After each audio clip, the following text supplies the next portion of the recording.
Jikalau engkau tidak sanggup menahankan lelahnya belajar, maka engkau harus menahankan pahitnya kebodohan seumur hidupmu. Oleh Pythagoras. Halo semua, kembali lagi dengan saya Priska Silalai di channel Smarter Bee.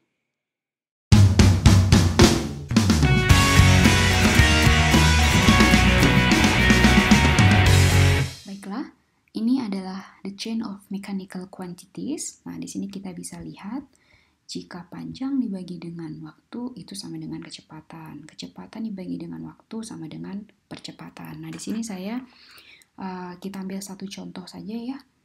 Yang paling ujung itu adalah F dikali times ya, F dikali L atau ya jarak itu sama dengan usaha. Nah, kita kan sudah tahu tuh kalau W sama dengan F dikali S, ya kan? Ini kan force dikali dengan length. Ini adalah force. Ini adalah force. Yang ini adalah length. Oke. Nah, force itu adalah gaya. Nah, sebelumnya kan ini kan sama dengan M dikali A. Saya bikin seperti ini ya, dikali S. M itu apa? Satuannya kilogram. A itu apa? Meter per second kuadrat. Nah, S itu adalah length kan? Satuan length itu apa? Meter. Nah, jadinya bagaimana? Kilogram meter kuadrat per second kuadrat. Nah, kita bisa masukkan analisis dimensi dari massa apa atau satuan dari kilogram itu adalah M. Sedangkan panjang itu adalah L kuadrat dan waktu adalah T-2. Jadi analisis dari usaha adalah ini. Oke, kita coba cek ya. Nah di sini usaha M L kuadrat T atau sama dengan T-2. Oke, demikian. Nah, berikutnya kita akan masuk ke topik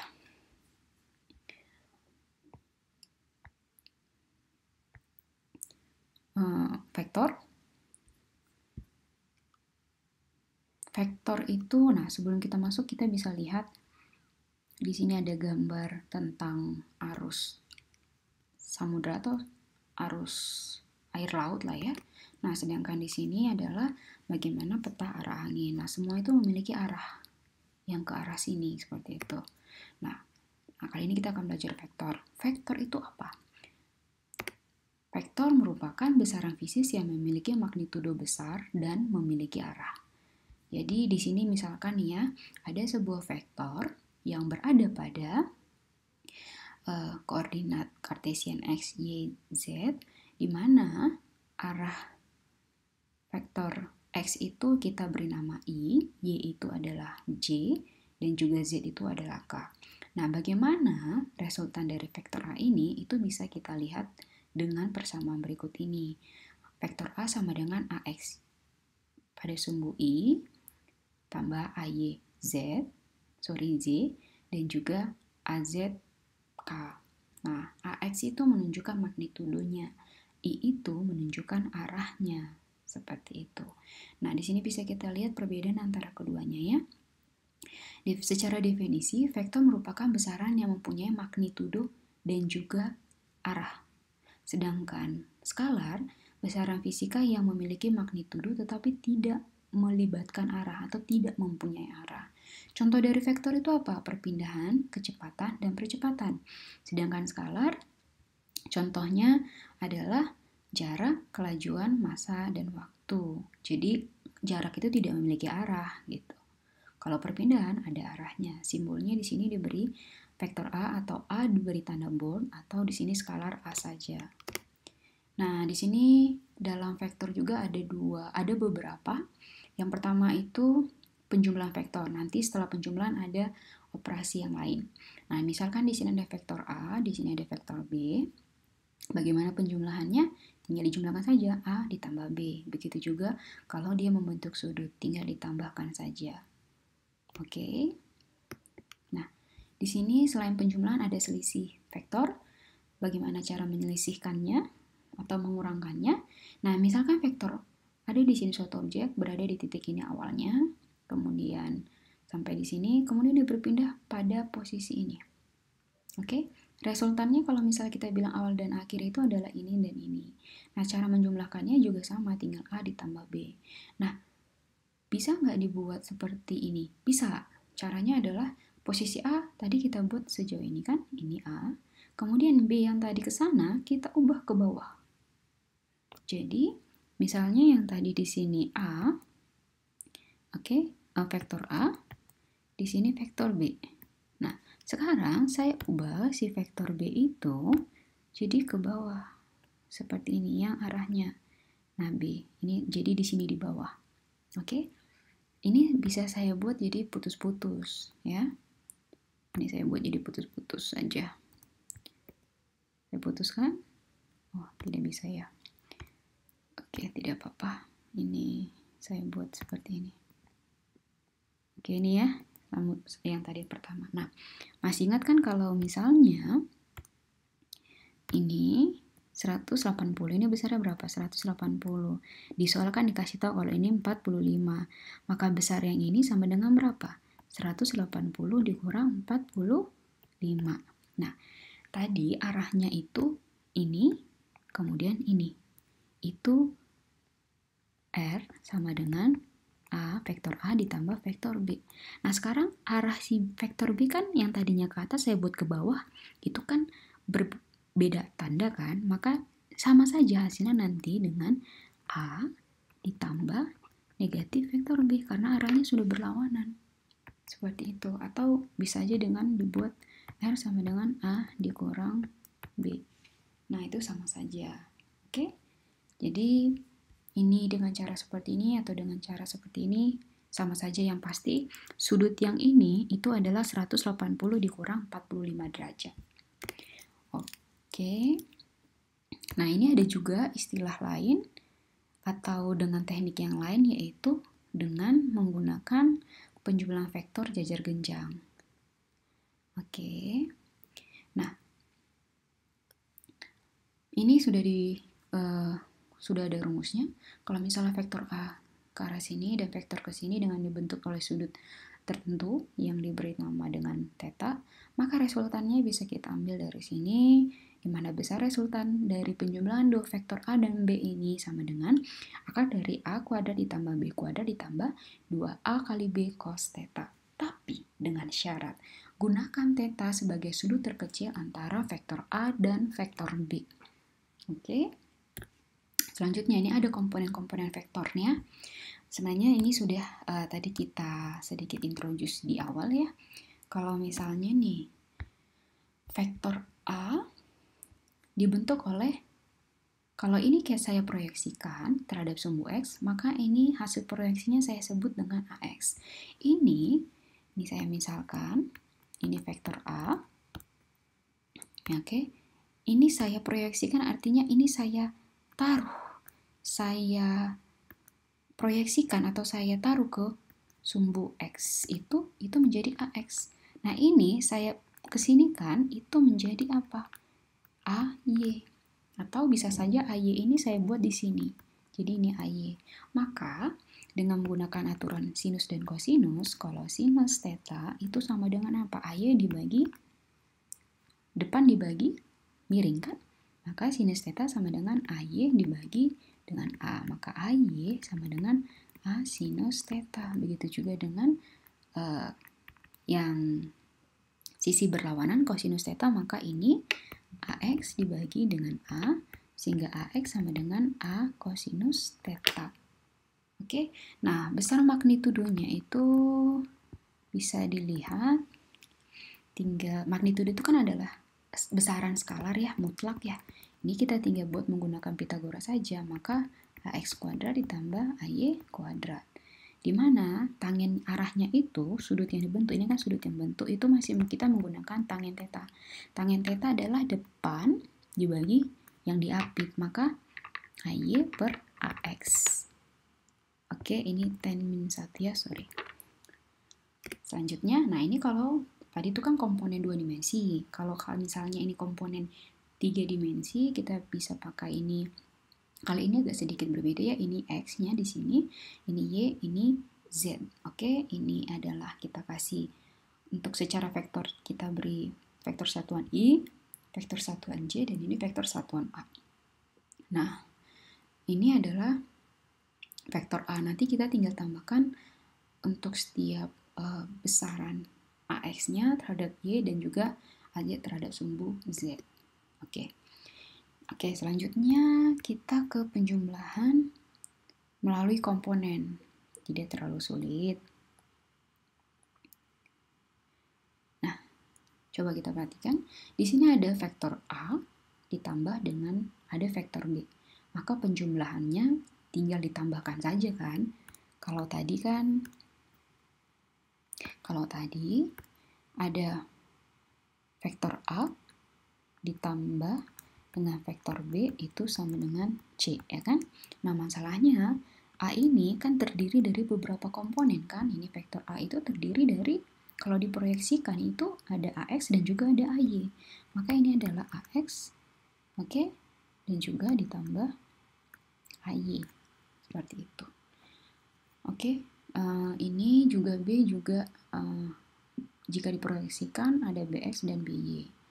Nah, kalau kita mau tambahkan, kita tinggal tambahkan komponen yang searah. Nih, AX sama dengan BX. Kita tinggal tambahkan AY ditambah dengan BZ supaya bisa menjumlahkan yang ini, resultan C-nya. AX, BX, AY, BY. Nah, semua yang X itu kan sama dengan, bisa kita kasih tanda dengan CX. Semua yang Y bisa kita beri label dengan CY. Nah, penjumlahan itu sama, besar magnitudo dari resultan C dari dua vektor ini apa? Sama, CX kuadrat ditambah CY kuadrat. Oke.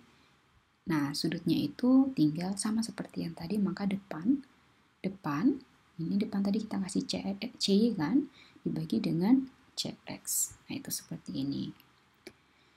Nah, kita tadi sudah belajar itu apa vektor, apa itu skalar, terus penjumlahan vektor, selisih skalar. Nah, kali ini kita akan perkalian vektor. Perkalian vektor itu terdiri dari dua. Pertama, perkalian titik. Yang kedua, perkalian silang. Kita masuk ke perkalian titik ya. Nah, misalkan di sini ada vektor B dan juga vektor A. Ketika saya mengalihkan vektor A dan vektor B, maka saya perlu memproyeksikan si vektor B ke arah sumbu X. Oke, supaya bisa perkalian dot. Nah, kalian tahu kan kalau misalnya ini saya proyeksikan ke bawah itu menghasilkan apa? B cos theta. Oke, makanya selalu perkalian A dot B itu sama dengan B cos theta. Nah, di mana alfa merupakan sudut yang diambil antara vektor A dan vektor B. Untuk cos ini masih ingat kan? Masih paham kan? Coba saya bahas lagi ya. Kalau ini ada vektor B, oke, terhadap sudut alfa lah saya bilang ya, sampai di sini. Terus di sini ada vektor A. Nah, saya mau mengalihkan vektor A dikali dengan vektor B. Hasilnya apa? Nah, ini saya proyeksikan ke sini menghasilkan hasil proyeksinya, saya kasih tanda merah, menghasilkan proyeksi ini B. Nah, masih ingat kan kalau kosinus theta itu sama dengan apa? Ini saya beri BX ya. Oke. Di sini BX. Oke. Per B. Oke. Nah, BX sama dengan B kosinus theta. Nah, karena ini sudah ada di komponen X, sudah sama dengan A, maka bisa kita bikin seperti ini. Dasar ini tidak ada.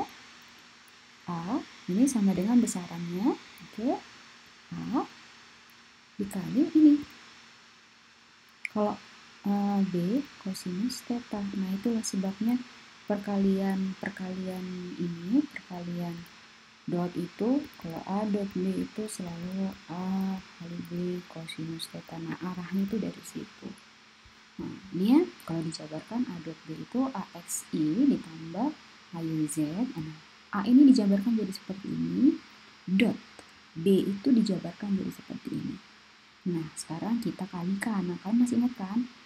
Perkalian yang sama, yang X yang terhadap vektor satuan I sama dengan I. Jadi kita kalikan. Nah, sifat-sifat dari perkalian titik adalah ketika sama jenisnya itu menghasilkan nilai 1. Jadi AXI, jadi saya beri tanda biru. Jadi ketika AX, di sini kasih tanda ya, AXI dikali dot BXI. Nah, ini itu perkaliannya itu menghasilkan nilai 1 kan, makanya tinggal AX BX gitu, karena hasil I dot ini itu sama dengan 1. Nah gitu, jadi AYZ dot BYZ itu tinggal AY BY, seperti itu. Nah kalau misalnya perkalian berbeda jenis hasilnya 0. Oke, nah sekarang itu adalah perkalian silang. Pada perkalian silang, misalkan ada vektor A dan juga vektor B, itu hasil perkaliannya C. Nah, C itu sama dengan AB sin theta. Sama seperti yang tadi ya, bisa mendapatkan rumus yang ini. Nah, untuk menyelesaikannya bisa juga menggunakan namanya ini metode Cramer. Kita jabarkan. Kalau tadi misalnya A itu kan terdiri dari AX, AY, dan juga AZ. B itu terdiri dari BX, BY, dan BZ. Nah, saya mau kalikan perkalian silang untuk sumbu I atau vektor satuan I. Saya harus tutup yang ini. Jadi tinggalnya yang ini. Jadi makanya saya buat di sini AY, BY, AZ, dan BZ. Kalau saya mau kalikan Z, di sini AX, BX, AZ, BZ, seperti itu. Nanti ada hasilnya, bisa kita lihat. Nah, sifat-sifatnya itu apa? AX, A dot A cross B itu sama dengan negatif B cross A. I cross J sama dengan K, dan seterusnya. Nah, saya akan beri contoh bagaimana cara menghafalnya. Di sini sumbu I, di sini J, di sini K. Oke. Nah, saya beri tanda itu seperti ini. Nah, arahnya adalah berlawanan arah jarum jam. Jadi misalkan nih, ya kan? Kalau I cross I hasilnya 0. Ini berbeda. Berbeda dengan I dot I yang hasilnya 1 ya. Nah, I cross J hasilnya apa? K. Sedangkan kalau I dot J itu sama dengan 0 ya.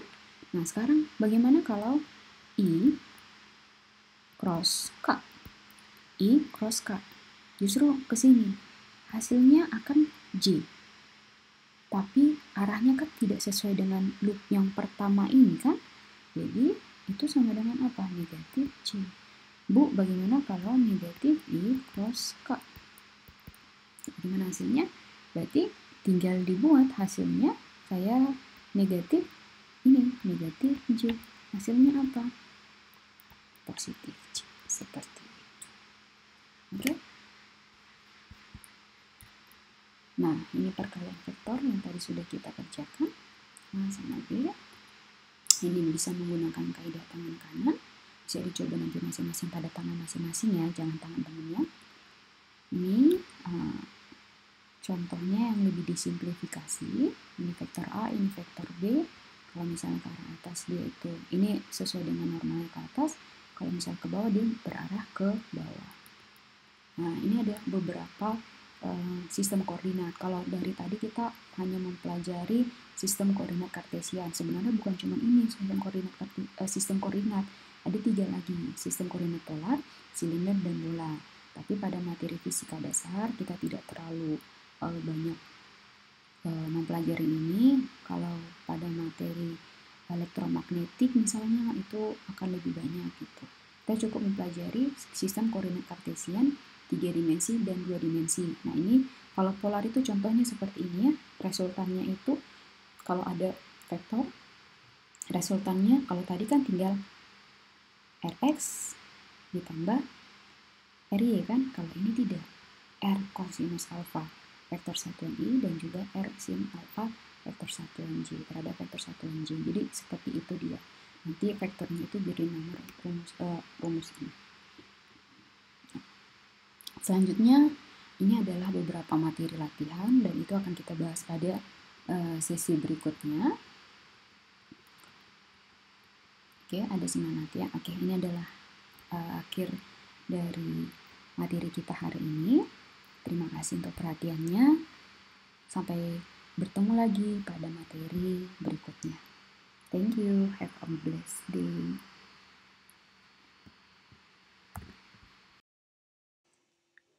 Halo Smarter People, bagaimana video hari ini?